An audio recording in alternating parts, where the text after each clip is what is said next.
আপনারা শুনছেন মুখোশ। তনিমা নিজের গাউনটা একটু উপরের দিকে তুলে আস্তে আস্তে স্টেজের পিছন দিক দিয়ে হেঁটে এলো। মুখে তার একটা স্নিগ্ধ হাসি, যদিও তার মুখের অর্ধেকটাই মাস্কে ঢাকা। তা সত্ত্বেও মৌমিতা আর তনিমার মধ্যে পার্থক্য স্পষ্ট। বিশেষত তনিমার লম্বা রোগা পা দুটো ঠিক যেন জিরাফের মতো, সবচেয়ে সুন্দর, সব থেকে আকর্ষণীয়। যেরকমভাবে আয়োজন করা হয়েছিল সেই রকমভাবেই অনুষ্ঠানের শেষে ভাসমান চেয়ারে বসে উপর দিক থেকে নিচে নামলো তনিমা। এখন স্টেজ জুড়ে শুধুই সে। অনুষ্ঠানে আসা প্রত্যেকটি মিডিয়া কোম্পানির ক্যামেরা, ভিডিও, মোবাইল তখন তার দিকে তাকিয়ে অপেক্ষা করছে। কিন্তু কি হলো? যে গয়নাটা সবচেয়ে আকর্ষণীয় হওয়ার কথা ছিল, সেই ট্রেডমার্ক ডিজাইনড ব্রেসলেটটাই তো নেই। সবার মধ্যেই একটা হইচই পড়ে গেল। সবাই মিলে ওই ব্রেসলেটটা খুঁজতে লাগলো। কিন্তু এই খোঁজাখুঁজির মধ্যে কারোরই তনিমার পা দুটোর দিকে চোখ গেল না। সব থেকে সুন্দর পা, যা কেউ একবার দেখলে কোনোদিন ভুলতে পারবে না। যাই হোক, সবাই যখন খুঁজে খুঁজে হয়রান প্রায়, কিন্তু তাও সেই জুয়েলারিটা কেউই খুঁজে পায়নি। তখনই ওই সোনালি মাস্কের আড়াল থেকে বেরিয়ে এলো একটা ঠোঁট বাঁকানো মিষ্টি হাসি।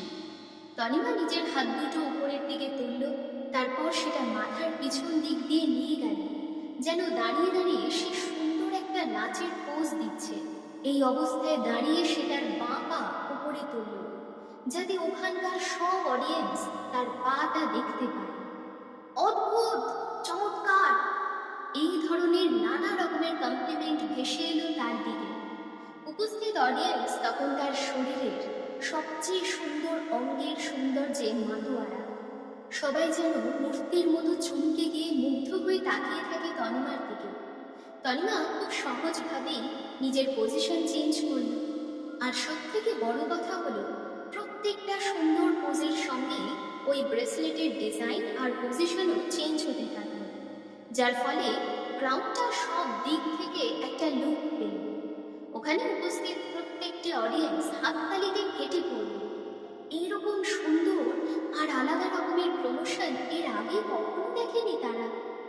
সেই অগন্তি দর্শকদের মধ্যে একজন ছিল মোহিত রায়। নিজেকে লুকিয়ে রেখে সে তার বিবাহিত স্ত্রীকে স্টেজে এনজয় করছিল। সে মনে মনে ভাবল, একসময় তার নাম করা প্রথম সারির মডেল আজ বি গ্রেড মডেলে এসে দাঁড়িয়েছে। তবু এতে কিচ্ছু যায় আসে না। তার রমরমা 1 বছর আগেই শেষ হয়ে গেছে না 2 বছর আগে। তার গুণ এবং দক্ষতা যে আজও একই রকম রয়েছে, তা আজকের শোতে প্রমাণ হয়ে গেল আরও একবার। তনিমার এই দারুণ পারফরমেন্সের পর অনুষ্ঠান ফাইনালি শেষ হল। ইএফ জুয়েলার্সের মালিক মৌমিতা অর্থাৎ তনিমার এই পারফরমেন্সে ভীষণ খুশি। যদিও তার এটা জানা নেই যে স্টেজে দাঁড়িয়ে আছে সে আসলে তনিমা। তিনি ধীরে ধীরে স্টেজের উপরে উঠে এসে প্রথমত প্রচুর প্রশংসা করলেন তনিমা। শুধু তাই নয়, হাত ধরে তনিমাকে স্টেজের উপরে ঠিকঠাকভাবে জামা কাপড় সামলে দাঁড়াতে সাহায্য করলেন। আর দুজন অনেকটা র্যাম্প ওয়াক করলেন। তারপর আবার আগের মতো স্টেজের সামনের দিকে এগিয়ে এলেন। সবার দিকে তাকিয়ে বললেন, প্রত্যেকে যারা এই মুহূর্তে এই হল ঘরে উপস্থিত, তাদের প্রতি আমি কৃতজ্ঞ। তিনি তনিমাকেও অনেক প্রশংসা করলেন আর জানালেন, আপনি যা করলেন তা দেখে আমি অবাক হয়ে গেছি। যদিও বা তনিমা খুব চুপচাপ আর শান্ত ছিল, তখন কোম্পানির মালিক বলে উঠলেন, ওয়েল ডান টিম। যাই হোক, সকলকে ধন্যবাদ জানিয়ে কোম্পানির মালিক বললেন, মৌমিতা আজকে যা করেছেন তা সত্যি দারুণ। তনিমা কোনো উত্তর দিল না, শুধু চুপচাপ দাঁড়িয়ে থাকল। হঠাৎ করে পেছন থেকে কে যেন কর্কশ গলায় বলে উঠল, আরে এই মহিলা তো মৌমিতা নন, এ তো সেই এক সময়কার নামকরা মডেল তনিমা। সেই লোকটি বলল, মৌমিতাকে আমি খুব ভালো করে চিনি, ওর এত সুন্দর নিখুঁত পা নেই। এবার যতজন ওখানে ছিল প্রত্যেকে চমকে গেল কথাটা শুনে, এবং তার সাথে সাথে সবার চোখ ঘুরে গেল তনিমার পায়ের দিকে। রিপোর্টারদের কাছ থেকে প্রশ্ন এলো, আপনি কি সত্যি মৌমিতা? তাহলে নিজের মাস্ক খুলে প্রমাণ করুন।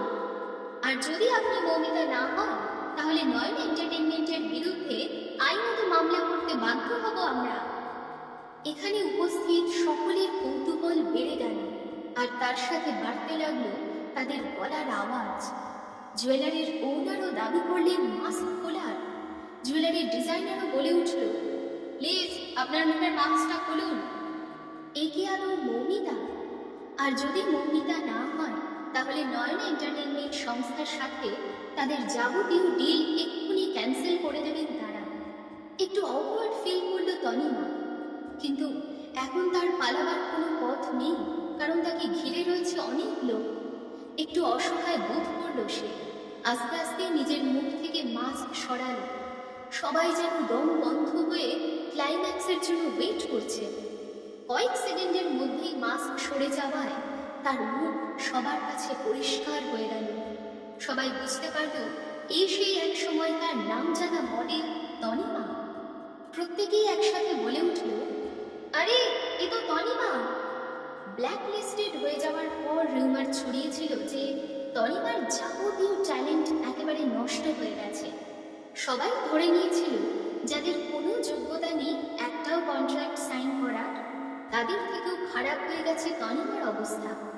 কিন্তু কেউ স্বপ্নেও কল্পনা করতে পারেনি যে তনিমা অন্য কারোর উন্নতির জন্য এইভাবে শো করবে। চারিদিকে নানা রকমের প্রশ্ন উঠল। এটা কি তনিমা নিজের ইচ্ছেতে করেছে, নাকি তাকে এরকম করতে বাধ্য করেছিল কেউ? তনিমা, সেই বিখ্যাত মডেল তনিমা। প্রেসের লোকেরা তাকে যেন ছেঁকে ধরল। সবাই জিজ্ঞেস করতে লাগলো, তনিমা এখানে কেন? কারণ হিসেব মতো এখানে মৌমিতার থাকার কথা, তাহলে তনিমা এখানে কি করছে?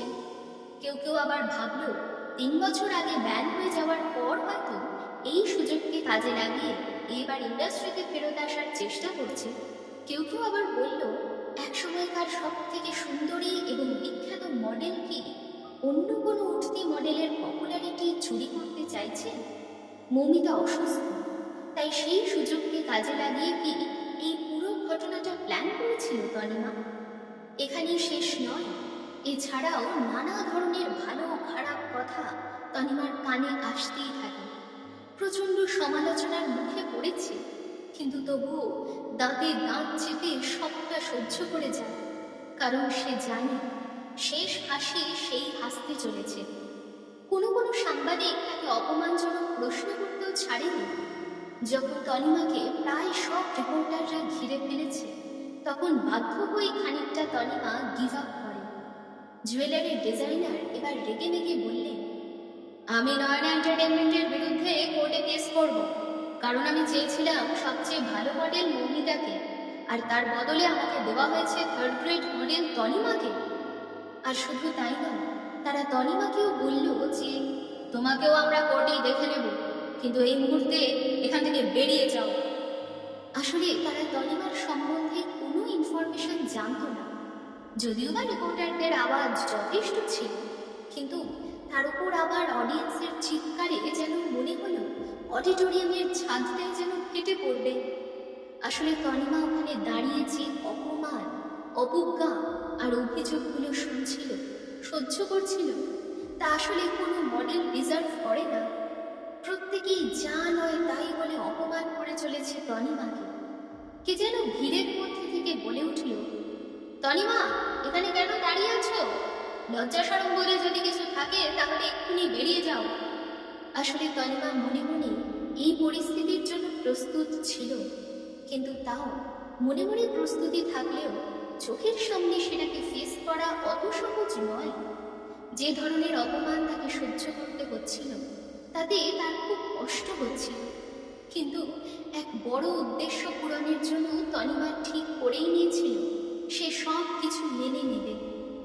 যখন সবাই তনিমাকে ছোট করতে ব্যস্ত, তখন হঠাৎ করে পেছন থেকে একটা ভারী গলা ভেসে এলো। হ্যাঁ, কেউ নিশ্চয়ই এখানে আছে যার সত্যি এখান থেকে বেরিয়ে যাওয়াই উচিত। প্রত্যেকেই একসাথে ঘুরে দেখল যেখান থেকে আওয়াজটা আসছে সেখানে দাঁড়িয়ে আছে মোহিত রায়।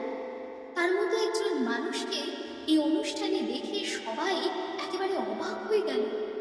আর সবচেয়ে বেশি অবাক হলো তার স্ত্রী তনিমা। সবাই ভাবল এবার মোহিত রায় যখন জানতে পেরে গেছে তাহলে তনিমার কেরিয়ার এখানেই শেষ। সবাই ভাবল যে এবার তনিমার সাথে ঠিক কি হতে চলেছে। কিন্তু তাদের প্রত্যেককে অবাক করে দিয়ে মোহিত স্টেজে উঠে তনিমার পাশে দাঁড়ালো।